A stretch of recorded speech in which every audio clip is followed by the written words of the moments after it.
love you. Welcome back to the show. It's always good to see you guys. Thank you for coming on together. Yeah. You have never worked together in a film, and now all of a sudden you're in 3 movies together? Yes.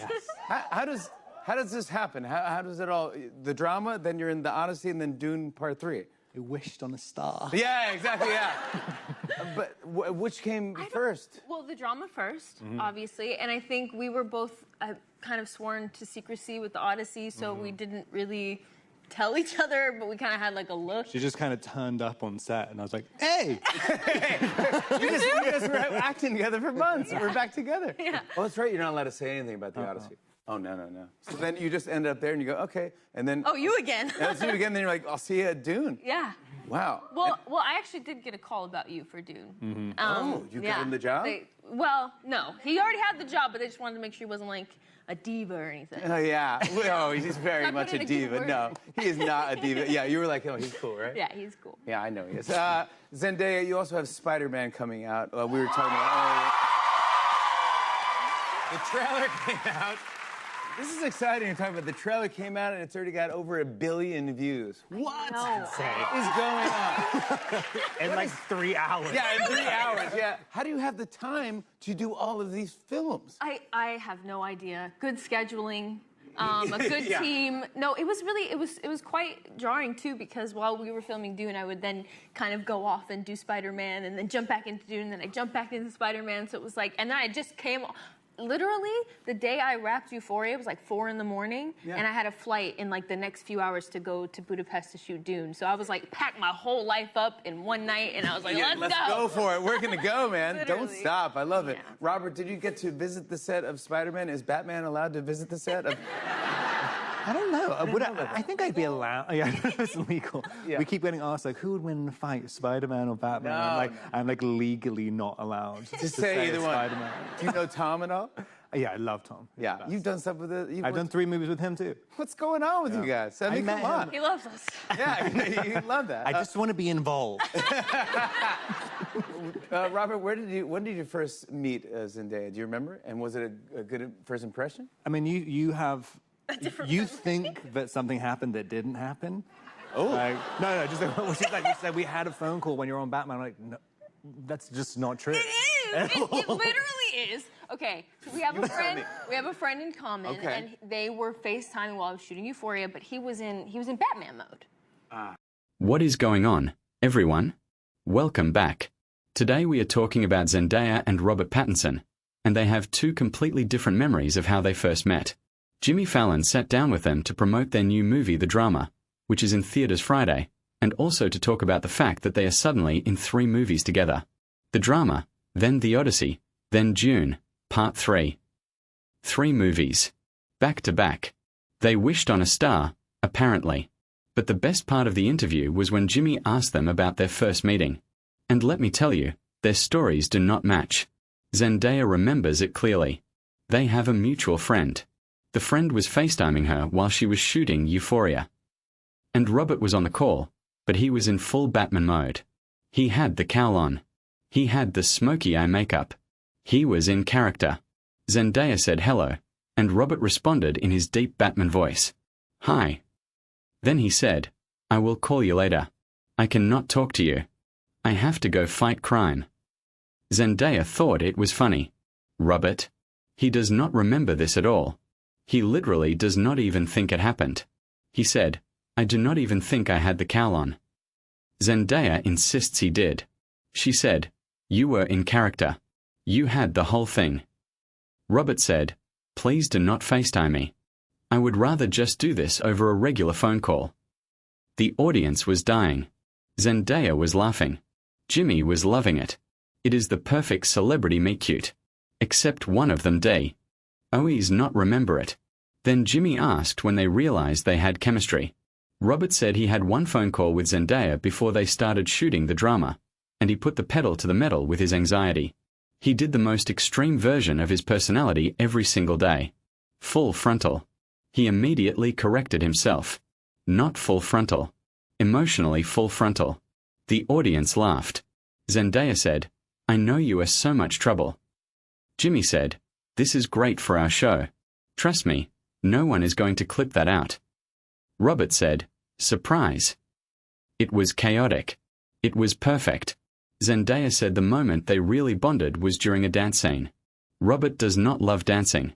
It is a curse. Every movie he is in makes him dance. Long dancing scenes that require a lot of rehearsal. And this dance scene was one of the most important scenes in the drama. Zendaya, who is more comfortable with dancing, helped him through it.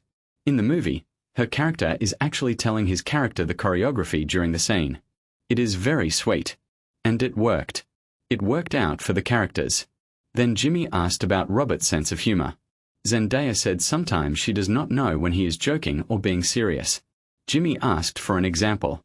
Zendaya said Robert recently told her that he smells like crayons to himself. He thinks he smells like a blue crayon. Specifically a blue crayon. Zendaya said, that does not smell like crayons. It is kind of like vanilla. Jimmy asked, Ed Robert, do you mind if I? And leaned in to smell him. Robert said, bring it in. Jimmy smelled him and said, no, you smell very nice. Like cologne. Robert insisted, I smell like crayons to myself. Jimmy asked, since you were a kid, did you feel that way? Robert said yes. Jimmy then admitted that he loves the smell of crayons and also the smell of Play-Doh. He said when he was a kid, he would try to eat Play-Doh because it smelled so good. It tastes terrible. Robert agreed. Jimmy then looked at the camera and said, kids at home, do not eat Play-Doh or crayons. But I have done both and look how I turned out. A little bit damaged, but I am fine. The audience laughed. It was a weird, wonderful tangent that only Jimmy Fallon could pull off. Then they talked about the drama. Zendaya described it as a dark movie. Not a typical romantic comedy. You fall in love with the characters at the beginning, and then the rug is pulled out from underneath them and the audience. You are on an emotionally vulnerable ride the whole time. It is all gas until the end. It is chaotic. It is very intense. Hopefully, it will spark a lot of healthy discussion. Robert nodded along. He looked like he was still thinking about crayons. Jimmy then noticed that Zendaya was wearing a beautiful blue gown. He said he knew she was going to do something themed because she always dresses to match her movies. Zendaya explained that she wore something old, something new, and something borrowed. The borrowed item was the dress she was wearing, and she borrowed it from the one and only Cate Blanchett. Jimmy was shocked. Zendaya said that when she and her stylist, Law, were coming up with the idea, Cate was one of the first people she thought of. She remembered when Cate wore this dress for the first time. She and Law both texted each other like, oh my God, she looks amazing. This dress is fabulous. I wish I could wear that dress. So when the opportunity came to borrow a dress, she asked Law to call Cate's team. And Cate said yes. Zendaya was very paranoid about spilling or breaking or doing anything wrong to the dress. Robert said he asks her every single day what she is going to wear. She always says, I do not know. I have not planned it. Robert does not believe her. He said, there is no way. You must have planned this out months ago. Zendaya admitted that while they were shooting June, Robert kept asking her what her theme was going to be, and she kept saying she did not know. Then when she came up with the idea, Robert said, you knew all along. And you did not tell me. Zendaya laughed. Jimmy said, I love you guys together. Hopefully there are more and more films that you guys can be in together. What makes this interview so great is the dynamic between Zendaya and Robert. They are clearly friends. They clearly enjoy each other's company. But they also have very different energies. Zendaya is polished, prepared, and in control. Robert is chaotic, UNP, predictable, and slightly weird. He thinks he smells like a blue crayon. He does not remember meeting Zendaya, even though she has a vivid memory of his Batman voice. He puts the pedal to the metal with his anxiety. He is a diva. But he is also cool. Zendaya vouched for him. He is cool. And Jimmy agreed. Yeah, I know he is. Jimmy then showed a clip from the drama. Zendaya's character is arguing about something being irresponsible. Robert's character is laughing. Zendaya says, you are laughing. And Robert says, it is very serious. It is a quick clip, but you can already see the tension and the chemistry. The movie looks intense. It looks dark. It looks like exactly the kind of film that will get people talking. So here is my question to you in the comments. Do you believe Zendaya or Robert about their first meeting? And what do you think Robert Pattinson actually smells like? Let me know. I read every single comment. As always, like, subscribe, hit that bell. We are building something special here. I will see you in the next one.